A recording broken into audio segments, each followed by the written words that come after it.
नमस्कार दोस्तों, स्वागत है आपका आपके चैनल ओजेड एस्ट्रो दिनेश में एक बार फिर से। आज बात करेंगे फोर्थ हाउस पे। फोर्थ सीएसएल और एनएल पे चर्चा रहेगी।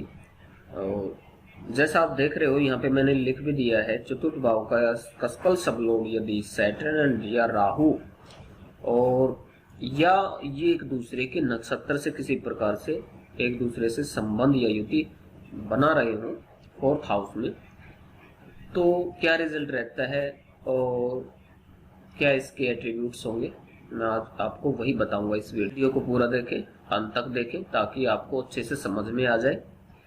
यदि फोर्थ हाउस का सबलोड सैटर्न हुआ और 2, 6, 11 का आपको नक्षत्र लेवल पे स्क्रिप्ट के दौरान 2, 6, 11 का कॉम्बिनेशन बनता दिखाई दे, तो हम कह सकते हैं आपके घर में जहां पे आप रहते हो वहां पे खजाना, ट्रेजर मिलेगा आपके घर में, दबा हुआ खजाना।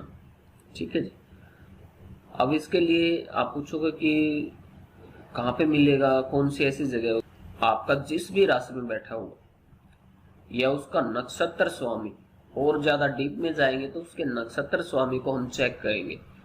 उन जो फोर्थ हाउस का नक्षत्र स्वामी है वो जिस डायरेक्शन में, जिस राशि में बैठा होगा उसी डायरेक्शन में आपको ट्रेजर मिलेगा। ठीक है, ये क्लियर हुआ और बड़ा ही आसान है। आपको किसी ओझा तांत्रिक से पूछने की आवश्यकता नहीं। अगर आपने ये जान लिया तो खुद भी अपने आप चेक कर सकते हो। ठीक है जी, क्योंकि काफी क्लाइंट्स आते हैं मेरे पास और काफी कॉल्स भी आती है मेरे पास। वो पूछते हैं गुरुजी हमारे यहाँ पे दबा हुआ खजाना है या नहीं, अगर है तो वो कब निकलेगा, कैसे प्राप्त होगा। अगर आपके पास ऐसी कोई तरकीब है तो आप उसको बता दीजिए। देखिए, वैसे पहले मैं आपको बता दूं, इंट्यूशन पावर के द्वारा ही मतलब मैं प्रेडिक्ट करता था, लेकिन अब ये सबसे ज्यादा एक कंफर्मेशन वाली एक थ्योरी है। कस्पल सबलोड के द्वारा भी हम चेक कर सकते हैं, एस्ट्रोलॉजी के द्वारा भी हम ये चेक कर सकते हैं, देख सकते हैं, और 101% ही एक्यूरेट होता है प्रेडिक्शन और पिन पॉइंट पे वर्क करती है हमारी ये थ्योरी। ठीक है जी। नोट रेट 2, 6, 11 का कॉम्बिनेशन हो या कहीं पे 8th हाउस अगर कनेक्ट हो जाता है, 2, 6, 8, 11 भी हो या 2, 8, 11 का कॉम्बिनेशन हो तो भी आपको धन की तो प्राप्ति हो जाएगी, लेकिन थोड़ा उसमें दिक्कतें आएंगी। 8th हाउस पेन का है, किसी भी प्रकार से कुछ भी हो सकता है जब आप उस ट्रेजर को प्राप्त करोगे उसके दौरान। ठीक है, तो 8th हाउस को नेगलेक्ट करके या उसको डीएक्टिवेट करके आप उस खजाने को, उस ट्रेजर को प्राप्त कर सकते हो। अदरवाइज अभी मैंने आपको बताया था कि जैसे कि राहु एंड सैटर्न, और सैटर्न खासकर मैं आपको बता दूं एक बार फिर से, सैटर्न कहीं ना कहीं अगर फोर्थ सीएसएल है या नक्षत्र लेवल पर है और 2, 6, 11 जैसा कॉम्बिनेशन अगर दे रहा है या स्क्रिप्ट के दौरान 2, 6, 11 का कॉम्बिनेशन आपका बन गया, तो आपको 100% ट्रेजर आपके हाउस के अंदर मिलेगा जहां पे आप रहते हो, जहां पे आप निवास करते हो। अब ऐसा नहीं है कि आप कहीं किराए पे रहते हो और बोल दो कि उसी को खोदना स्टार्ट कर दो, ऐसा नहीं है। जहां भी आपका पुश्तैनी मकान होगा, जहां पे भी आपकी जो जमीन होगी उसके अंदर वो चीजें मिलेंगी। ठीक है, क्योंकि ये आपके हाउस को, आपके खुद के मालिकाना हक को दर्शाता है फोर्थ हाउस। अब इसके बाद हम बात करते हैं, जैसे कि पूछते हैं कि वास्तु दोष कहाँ पे होगा। फोर्थ हाउस वास्तु का भी है, फोर्थ हाउस हमारे हाउस का, घर का है, और घर के अंदर वास्तु दोष किस डायरेक्शन में रहेगा, वो पार्टिकुलर डायरेक्शन कौन सी होगी, इसको हम चेक कैसे करेंगे।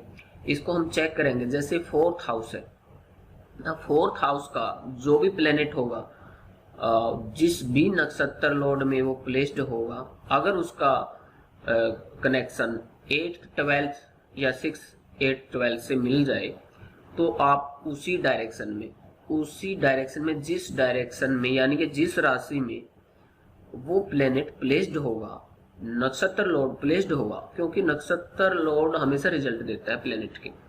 ठीक है, अब प्लेनेट को भी चेक करेंगे वो टेनांटेड है या अनटेनांटेड है। ठीक है जी।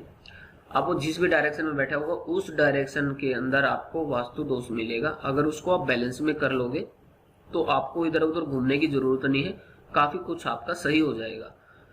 देखिए, परमात्मा ने जो लिख दिया उसको कोई मिटाने वाला नहीं है। अगर हम क्या एफर्ट कर सकते हैं, कर्म कर सकते हैं। फल की प्राप्तियां हमारे अंडर में नहीं है कि उसका रिजल्ट हम कैसे लेंगे, क्योंकि परमात्मा ने, श्री कृष्ण भगवान ने गीता में स्पष्ट बोला है कि हे पार्थ, आप सिर्फ कर्म कर सकते हो, उसका फल आपके अंडर में नहीं है। आपका रिजल्ट जो आएगा वो आपके अंडर में नहीं है, आपका सिर्फ कर्म ही आप कर सकते हो। तो मेरा कहने का जो तात्पर्य है वो यही है कि किसी भी प्रकार से हम अपने भाग्य को चेंज करने के लिए एफर्ट्स करते हैं और उसको सुखी बनाने के लिए काफी एफर्ट्स करते हैं, लेकिन वो एफर्ट्स हमारे रिजल्ट कितना लेके आएंगे वो हमारे कर्म पे निर्भर करता है। ठीक है जी। कुछ प्लेनेट ऐसे होते हैं जो स्थिर राशियों में प्लेस्ड होते हैं, आप कितना भी चाहे कुछ भी कर लो लेकिन रिजल्ट उनके नेगेटिव ही आते हैं। आप जितने एफर्ट्स करते हो आपको रिजल्ट नहीं आते, तो वहां पे आप सोच लो परमात्मा ने आपको सिर्फ ये दुख संकट भोगने के लिए ही भेजा है, तो आपने क्या करना है, उसको कम तो कर सकते हो। बारिश में छाते वाला काम है उपाय। एक चीज नोट कर लो, ऐसा नहीं है कि कोई भगवान है या हम भगवान है कि आपकी डेस्टिनी को बिल्कुल चेंज कर देंगे। ये बिल्कुल ही झूठ है, 200% झूठ है। कभी कोई किसी की डेस्टिनी को 100% चेंज नहीं कर सकता। अगर हम इतना कुछ करने लग जाएं तो फिर भगवान क्या करेंगे? हम भगवान खुदा थोड़ी है, कभी किसी चीज को हम चेंज कर देंगे, ऐसा कुछ नहीं है। लेकिन ऐसा हो सकता है आपके अंदर, आपको परेशानियां तो आएंगी लाइफ में, लेकिन आपके अंदर वो इतना पावरफुल हो जाओगे आप, उस परेशानी के दौरान आपको परेशानियां महसूस नहीं होंगी। ये 100% मैं आपको बोलता हूँ, उपाय के दौरान ये ऐसा हो जाता है। अब जैसे कोई पेन आपको लाइफ में मिल गया, अगर आपने ट्रीटमेंट कर लिया वास्तु के द्वारा, एस्ट्रोलॉजी के द्वारा, तो आप इतने पावरफुल हो जाओगे, वो पेन आपको महसूस ही नहीं होगा। आपको पता ही नहीं लगेगा कब परेशानी आई और कब निकल गई। आपसे कोई पूछेगा, आप किसी को बताओगे यार मेरे साथ तो ऐसा हुआ ही नहीं। या फिर कर्म को हम किस तरीके से अलाइन कर सकते हैं, जो भी प्लेनेट या जो भी हाउस, यानी कि 8th हाउस पेन का है, हम क्या कर सकते हैं, जब तक उसकी दशा प्रेडिक्शन में, जब तक वो इवेंट्स हमें मिलती है, जब तक वो टाइम ऑफ पीरियड्स चलता है हमारी लाइफ के दौरान, उसमें आपने क्या करना, 8th हाउस से रिलेटेड कोई भी वर्क आप कर लो लाइफ में, आपको पेन नहीं मिलेगा। ये 100% मैं आपको दावे के साथ बोलता हूं। ये परमात्मा ने खुद इसका उपाय लिख के भेजा हुआ है। अगर जिस हाउस के द्वारा, जिस प्लेनेट के द्वारा आपको लाइफ में पेन मिलता है, उसी हाउस से रिलेटेड, उसी प्लेनेट से रिलेटेड वर्क अगर अपनी लाइफ में आप करते हो, उसी दौरान वो पेन मिलना बंद हो जाएगा, आपको उसी से फायदा होगा। हाउस, और मैं आपको बता दूं, 4th हाउस वास्तु का भी है, 4th हाउस आपके प्राइमरी एजुकेशन का भी है, आपका एजुकेशन का भाव भी है 4th हाउस। ठीक है, तो मैंने इन पे वीडियो बनाई हुई है, आप पिछली जो वीडियो उठा के देख लो, उसमें मैंने 1st हाउस से लेकर 12th हाउस तक बताया हुआ है किस हाउस से क्या देखेंगे।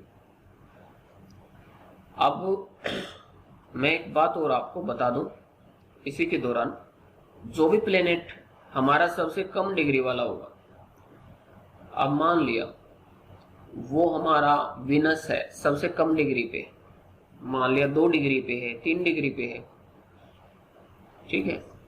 अब वो प्लेनेट हमें क्या दर्शाता है, क्योंकि वो लक्ष्मी का कारक भी है, हमारे जो पैसे का कारक है, लग्जरी का कारक है, वाइफ का कारक है, और सबसे कम डिग्री वाला जो भी प्लेनेट होगा, XYZ कोई सा भी हो, एग्जाम्पल के तौर पे विनस अगर हुआ, तो आपने क्या करना पड़ेगा, जन्म हुआ आपका कि ताउम्र आपने लग्जरी के पीछे भागोगे, पैसे के पीछे आप परेशान रहोगे ताउम्र, और उसी को प्राप्त करने की आपको लालसा रहेगी, वही कर्म करने के लिए आप इस धरती पे आए हो। ठीक है, जो भी प्लेनेट हो XYZ, वो जिस भी हाउस में बैठता है, तो उसी दौरान आप उसी चीज को प्राप्त करने की आपके अंदर लालसा होगी, उसी के पीछे आपके एफर्ट्स होंगे, वही आपका कर्म होगा। जो हाई लेवल का प्लेनेट होगा, हाई डिग्री पे प्लेनेट होगा वो आपको ऑलरेडी चीजें मिली हैं लाइफ के दौरान। अब किसी का वीनस हाई डिग्री का है, हाई लेवल पर है, मान लिया 15 डिग्री का है, 15 डिग्री का है, 16 डिग्री का है, तो मैं आपको बता दूं, आपको लाइफ में पैसे से, लग्जरी से, आप खुद ऐसे घर में जन्म लेते हो जिसमें गरीबी नहीं होती, ठीक है। वो फिर आपने वो चेक करना है जो उनका सबसे कम डिग्री का प्लेनेट होगा। That's all. आज के लिए बस इतना ही, मिलते हैं नेक्स्ट वीडियो में। मैं आपको बता दूं, मेरी जो अभी एक नेक्स्ट बैच जो स्टार्ट होने वाला है मंडे से, और आप उसमें इनरोल करा सकते हो। उसमें एस्ट्रो वास्तु आपको सब मतलब डिटेल्स में काफी डीपली आपको समझाया जाएगा और आपको क्लैरिटी दी जाएगी उसमें, क्योंकि काफी स्टूडेंट्स हैं, मैं देख रहा हूँ कि जैसे मैसेज आते हैं, वो कोर्स लेते हैं वो, लेकिन वो लैंड नहीं कर पाते कहीं पे। तो इसके पीछे सबसे बड़ा रीजन होता है मरकरी, ठीक है। सबसे पहले चेक करेंगे मरकरी पे किसी प्रकार का हिट ना हो। उसके बाद हम चेक करेंगे न्यूमरोलॉजी और लोसो ग्रिड को भी हम यूज कर सकते हैं। 5 नंबर को एक्टिवेट कर लो।